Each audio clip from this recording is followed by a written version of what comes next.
traders, this is Blake Morrow with ForexAnalytix, and you're listening to the week ahead video for December 31st, 2017. Obviously, this is going to be the last video of the year, but don't worry, next week we'll be right back again.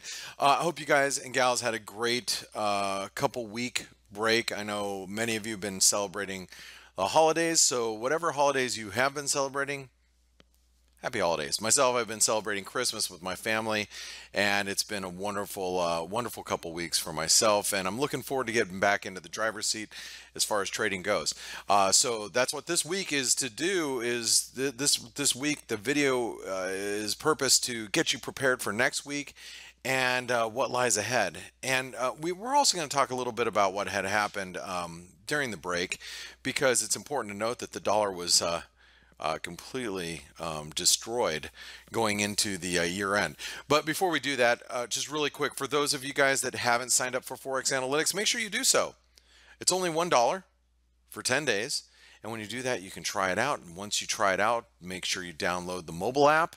And when you have the mobile app from the Google Play Store or the Apple Store, make sure you set it up so you can get all your mobile notifications of all the updates that we send out, the support and resistance levels that are breached. You know what's really cool is I got an iWatch for Christmas. I didn't necessarily think I was going to like it, but I got it. And I love it. And the cool thing is I get notifications right on my wrist now from ForexAnalytix, which is really cool. Anyway, once you do that, check it out. I think you're going to like it. All right, so let's go.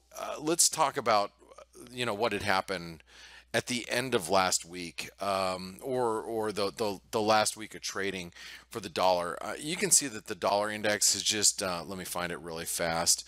Oh, there it is. I just missed it. It is right there. Okay. You see the dollar index.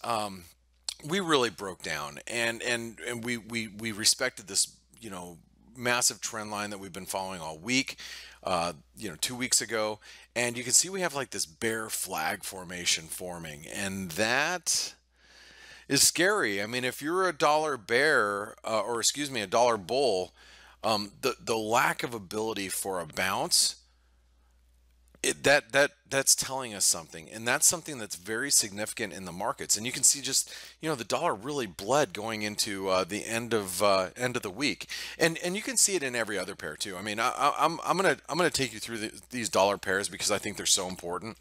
Here's the euro dollar. The euro dollar broke out. Notice this this rally.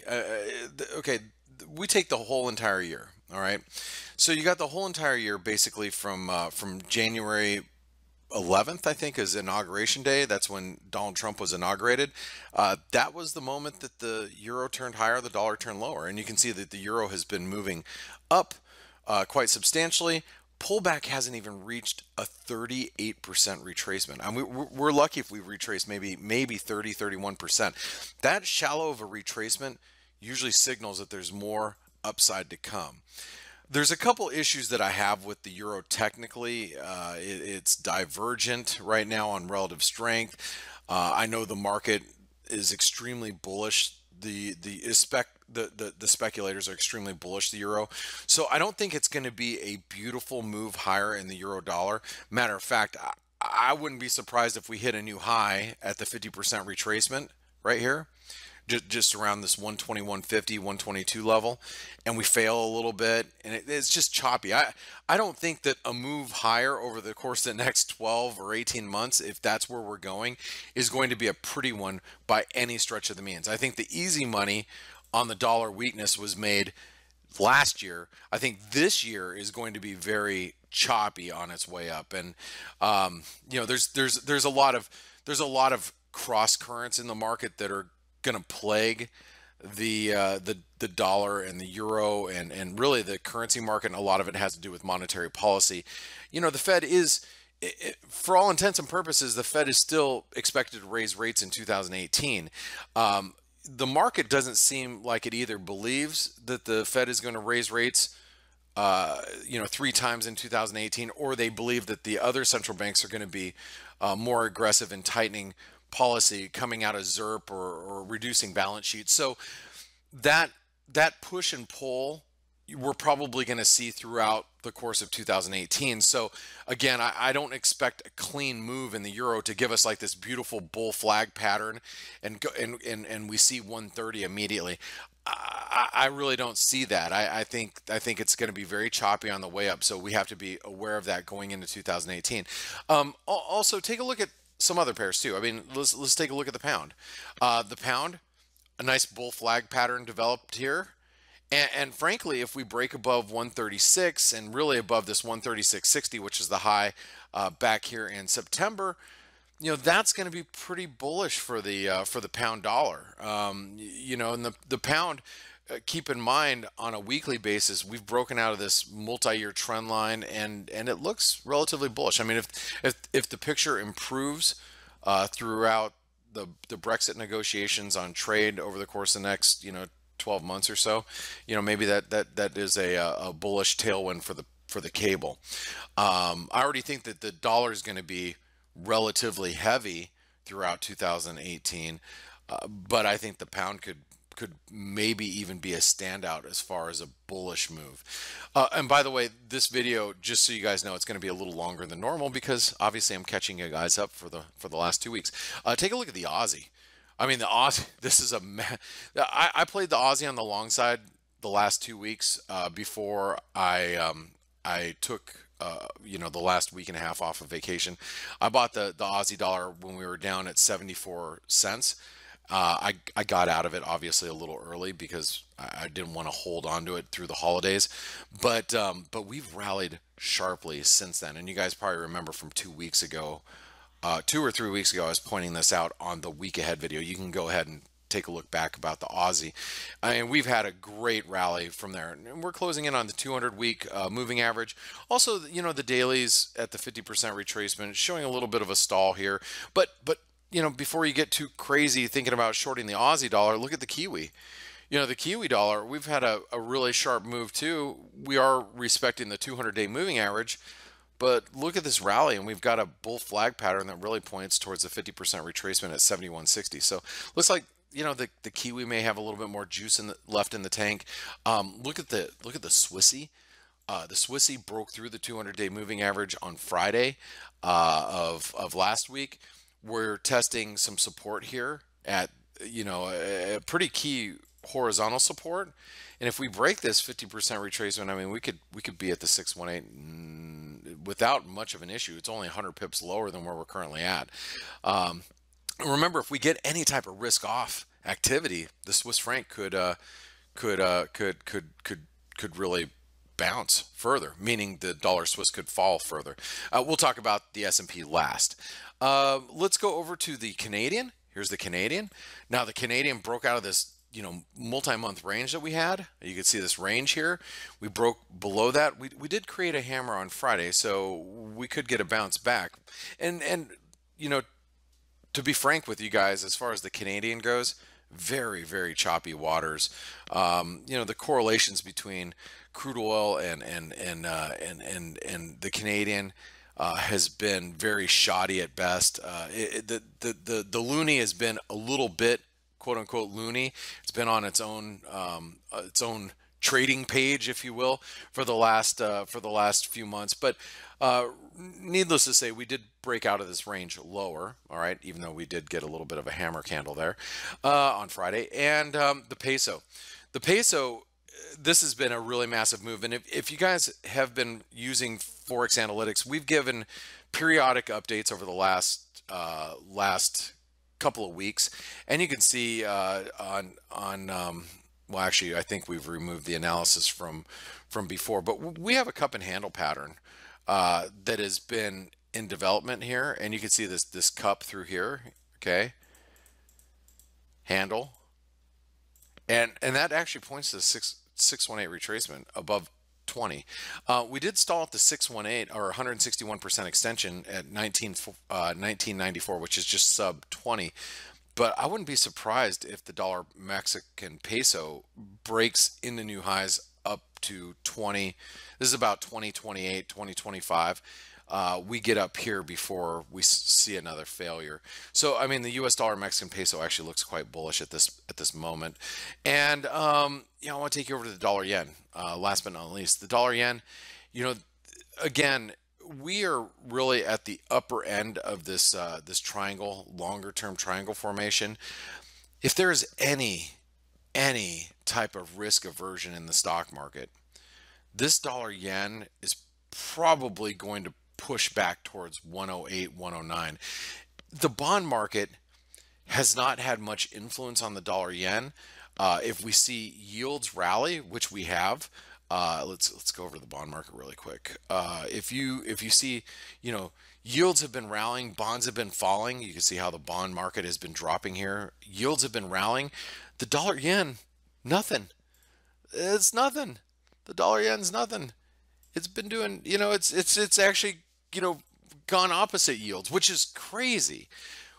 What that also means is if bonds rally and yields come down, the dollar yen could really come under pressure. So what I'm looking for, going into this next week is, how do we perform here at the 112.50 level, and how do we perform here at the 111.50, which is the 200-day moving average?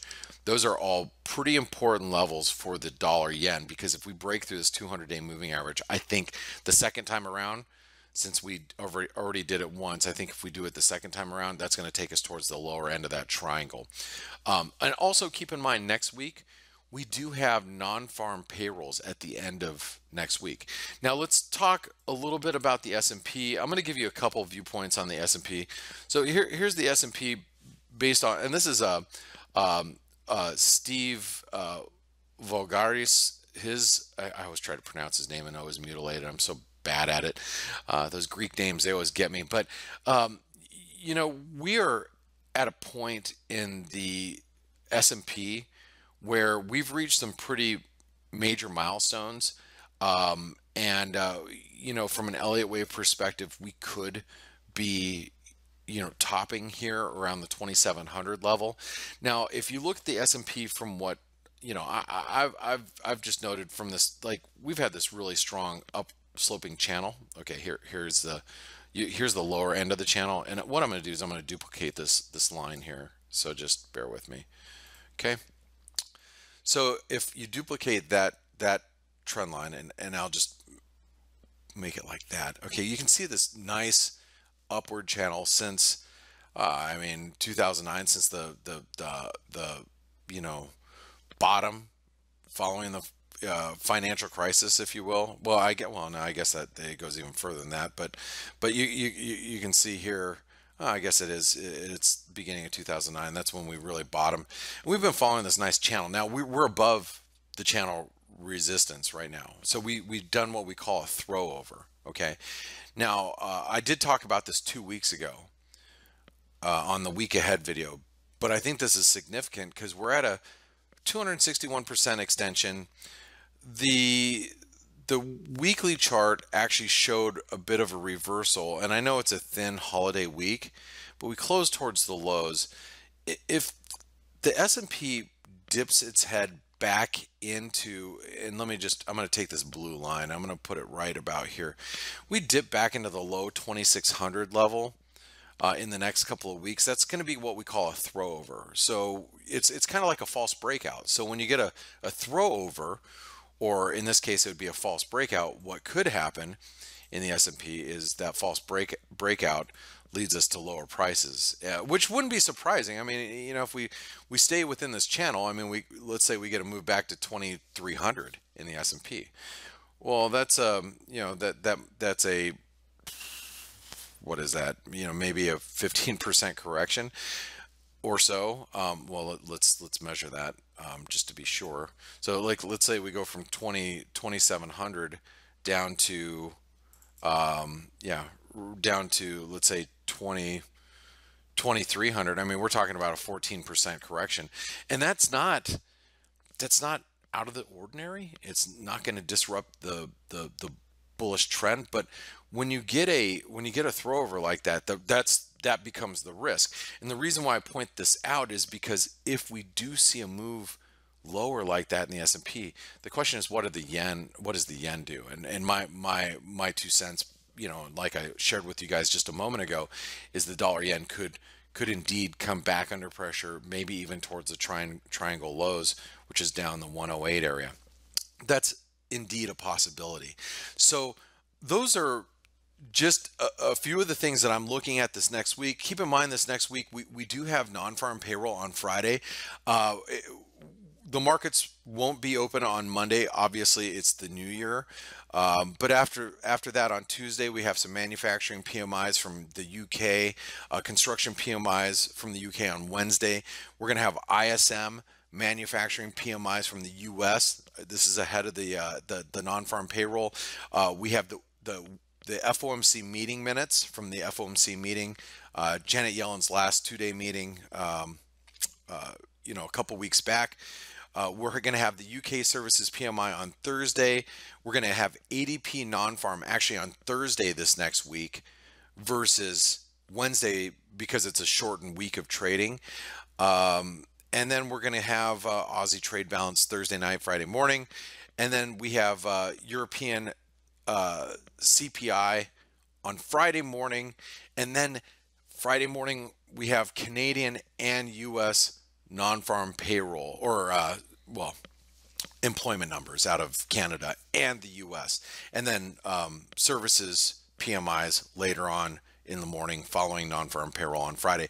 So it's going to be a very busy week, especially with UK and US data. So keep in mind, if you're trading the cable or any dollar pairs, especially the dollar yen, take note of all of that. And with that being said, you guys, make sure you jump on. First of all, make sure you subscribe to our channel, our YouTube channel. Just click the subscribe button. This way, you can hear all of our week ahead videos, all of our interviews that Dale Pinkert does every single day on the FACE webinar. And make sure you join us there every day. They're free, so why not? Also, if you like this video and you think it's going to help you this next week, make sure you click the thumbs up button. I'd appreciate it. I'm sorry for the long video. Had to catch you guys up for a little bit. It's longer than normal, but I'm excited for this next week, and I'm excited for 2018. And thank you all for all of your support this last year. You've really made ForexAnalytix a great experience for so many traders, and for those of you that are not clients, I'm hoping at some point this year you will be, and you'll subscribe to ForexAnalytix and hopefully like what you get. And with that being said, you guys have a great and wonderful new year. I wish you all the best, and I'll see you next week on the next week ahead video. My name is Blake Morrow with ForexAnalytix. Thank you very much.